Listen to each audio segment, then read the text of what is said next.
2, 3, go. All of Fuetu, Butimo Fuke, one of the organizers is a Togoza Kasi Team Championship. Stalile namhlanje sila eFerkhano Mashop kaMamlo. Siqale ekseni.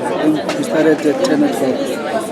Critical for me now is that this is a recreational tournament. It's not competitive. Siyadlala nje siwajita basekasi sifuna ukrown nje ikasi elimnandi.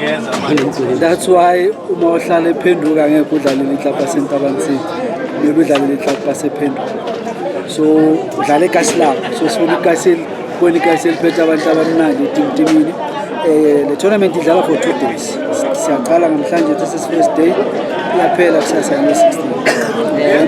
Ama-prices wethu it's number 3, number 2, number 1. Ama-medals, bronze, silver, gold, ne-floating trophy ngoba siyabuya next day.